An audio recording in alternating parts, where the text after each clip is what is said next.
Hey everyone, I just wanted to give you another update on what's been going on lately. I started out, it's Tuesday today, but I started out this week less than optimal. I was in Madrid over the weekend, but I'll talk about that in a minute. And so I didn't get a whole ton of homework done over the weekend. And so I stayed up pretty late on Sunday doing a ton of homework writing. I had two different relatively big kind of assignments due, both on Monday morning. And so I stayed up pretty late doing them. I was, really proud of myself. I was really disciplined. Like, got everything done. I think I did a pretty decent job on them. And then Monday morning, I spilled my entire cup of coffee all over all like 7 pages I had written out, handwritten out, of course. And so I started out the morning having to explain to all my teachers why I didn't have any of the homework I was supposed to have.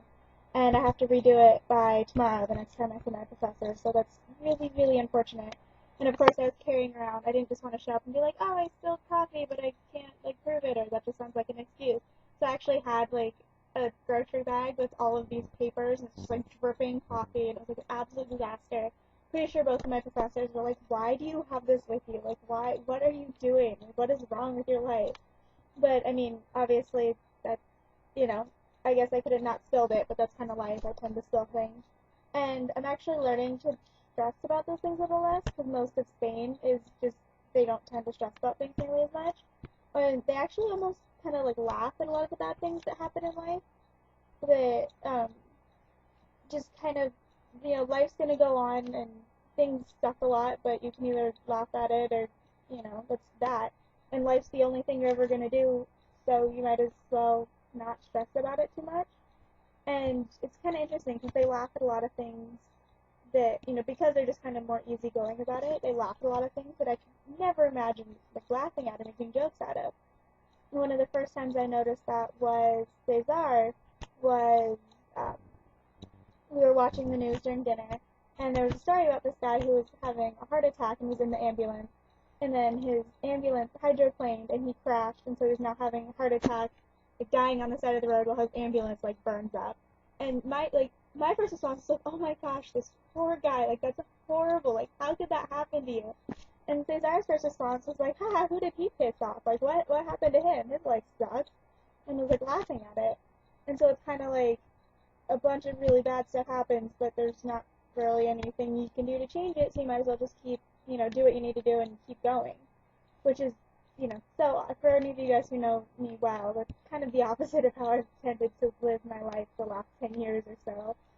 And so that's just, and one of my professors said it kind of comes from Franco, and most of the majority of people who are alive right now, I guess it's going down, but they were living under Franco. They were living under this dictatorship. And so, what could you do? You just kind of did what you could with what you had, and that was that. And so I'm learning to get a little better about it, but it's still, oh, I'm just so mad I have to redo all those papers. But, super, that's okay. And it coming off of a super awesome weekend last weekend, so I got to go to Madrid with Andrew, which was so much fun, my boyfriend. Um, Unfortunately, I woke up really, really early to get to Madrid. Andrew's flight was supposed to come in at 11, and so I woke up at about 6:45 to get ready and get to the bus station by 8, so I could get to Madrid by about 10:45, so I could be at the airport around the same time that Andrew's flight landed. Which, fine, awesome, whatever. Waking up early is not my favorite thing to do, but obviously I get to see Andrew, so it's super worth it. And then Andrew's flight ended up being delayed for like 8 hours. It was horrible. He was flying Ryanair, which is the super cheap budget, horrible flight or airline company that we all use anyways because it's like 30 to 40 euros cheaper than every other flight. But he was like 8 hours late, so I spent a ton of time just kind of wandering around Madrid having fun on my own. But that wasn't really the point of me being in Madrid. Sorry, there's something on my screen. But once we got there, I was, so when I first got, the bus dropped me off at the airport, and when I first got there, had to figure out the metro station alone. And for anybody who's ever traveled with me ever, I don't know how to read maps. I don't know how to get myself from A to B. I don't have the skill set to travel the Madrid metro station, which has like 12 lines all by myself with all my stuff. And I was so worried because originally I was going to have Andrew with me. So I was like, okay, like if I get lost or I don't understand, like Andrew, we can figure it out.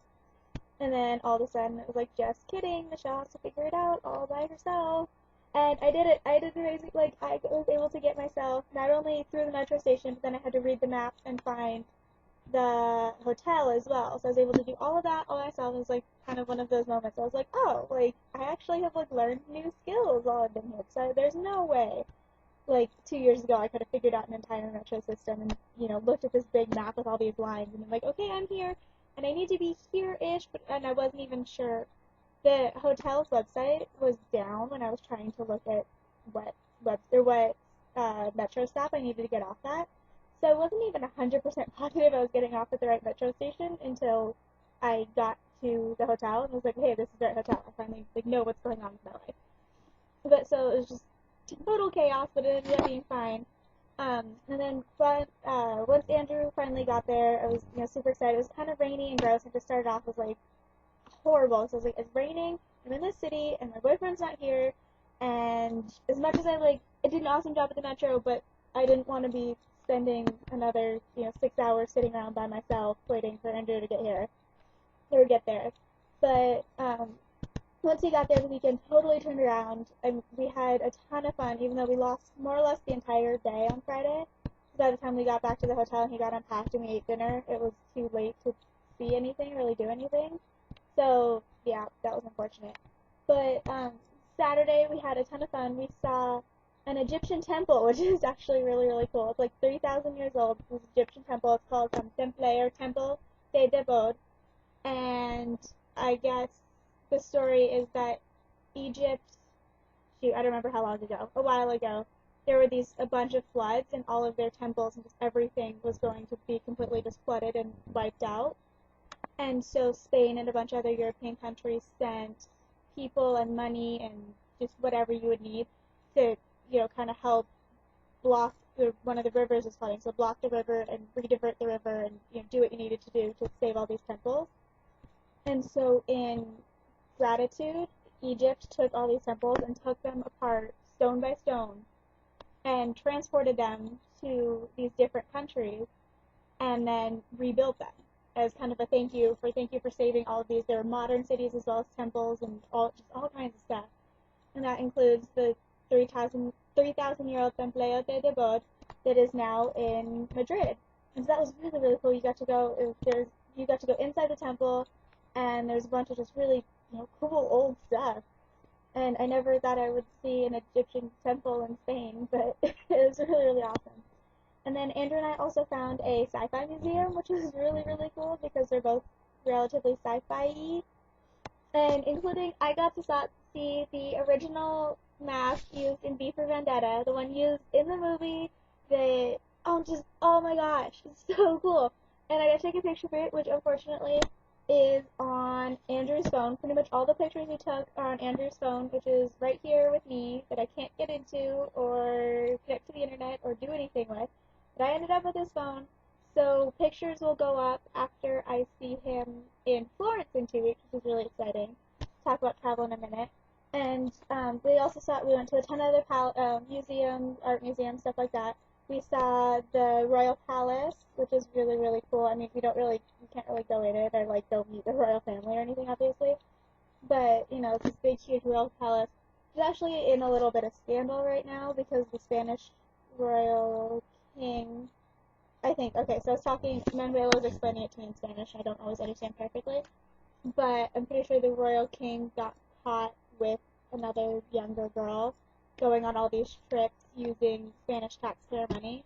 And with how broke Spanish taxpayers are right now, everybody's just up in arms about, he's using all this money to go on these fancy trips and all these things with this girl. And, unemployment rates at 50-something% and all this craziness. And he's, going on these crazy, over-extravagant trips. So there's a little bit of chaos at the Royal Palace right now. And I actually didn't know that was going on until I got home Sunday night. But it was apparently going on all weekend, and that's why there was a ton of people outside the palace, but I didn't really know what was going on. And then Andrew and I had a lot of fun just doing all the kind of, little things. But, we found this supermarket, and we bought way too much food. We bought like two, big, like, you call them like kind of baguette, like big loaves of bread. They were still warm and fresh. We like watched them, pull them out of the oven, and put them in the little box. And two different kinds of cheese. We had Havarti cheese and just a sliced little package thing. And then we also bought buffalo mozzarella, which is really, really, really good. I liked it. Andrew was being all Italian, and he's like, it's not as good as the kind I get at home. Or not at home, but in Florence. Which I guess, okay, makes a lot of sense. And then there's this little meat packet thing, and it has salami, Spanish salami, which tastes different than like the dried salami I get at home, but I like it way better here. And sliced chorizo, and this other stuff that I don't know what it was, but it tastes good, so we ate it. And then we also got 2 cake pie things and 2 liters of juice, and we ate all of this on a park bench outside the supermarket. Yeah, it was really, really fun. And we didn't finish all of that. We had a pie and a half and about a liter of juice left afterwards. So we carried that around with us. We actually were carrying it. We had a lot of fun trying to take pictures at the Royal Palace because we kept trading out who was holding the food or where we were putting it so we could take pictures of each other. We actually didn't get a single picture together. We're like super genius. So that's unfortunate. So we'll have to take a bunch of pictures in Florence. Besides that, I mean, Madrid is just an amazing city. Unfortunately, we missed out on a whole day, so we didn't get to see nearly as much as we wanted to, but we will be okay. Yeah, we will learn that Ryanair is evil and horrible and sucks, but yep, that's okay. Besides that, kind of the same things I talk about every week. I took 2 midterms last week. I got a B on my phonetics, which I was really worried about, but I got a B, so I'm excited about that.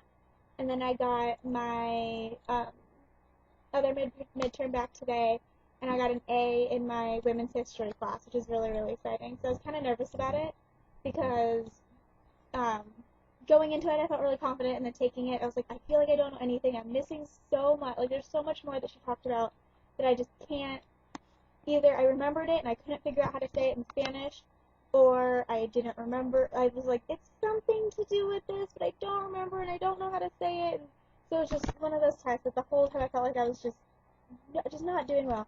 Then I got it back and I got an A. And I was a good person, and she went over the answers, and she had marked one of my questions correct, even though I had gotten it wrong. And so I was an honest person, and I lost half a point because, I had gotten it wrong. I deserved to lose half a point. But I was honest and told her that I deserved a 22 out of 25 instead of a 22.5 out of 5. And, sometimes it kills me, like, give up those little half points that, just watching her cross it out and mark in her grade book that, I would get less points. But, being a good person, I guess half a point isn't really all that big of a deal in the grand scheme of things. And besides that, travel's coming. I have a little bit of traveling coming up. I'm going to Florence in 2 weeks. I leave Thursday morning, and then I'm coming home on Sunday. And then I am also planning, hopefully, a trip of northern Spain with one of my sorority sisters. She actually graduated last year, but she is here on a Fulbright scholarship teaching English to Spanish students in Madrid, and is planning a trip of northern Spain. And so that's really exciting. So I get to go hang out with her and see a bunch of Spain. And she is actually able to do it really, really cheap, which is really exciting. She has a lot more, I guess, travel knowledge than I do of how to get from one place to another and stuff like that. So she was able to get it really, really cheap, which is super exciting. And besides that, I'm just working on planning what I'm going to do when my parents come visit at the end of April. And then we're also going to hopefully be able to meet up with Jess in Madrid. So that's super exciting. Get to see everybody. And then, yep, I think that's everything that's going on right now. I need to leave for class in the next 5 minutes or so. So I will talk to you guys later. Bye!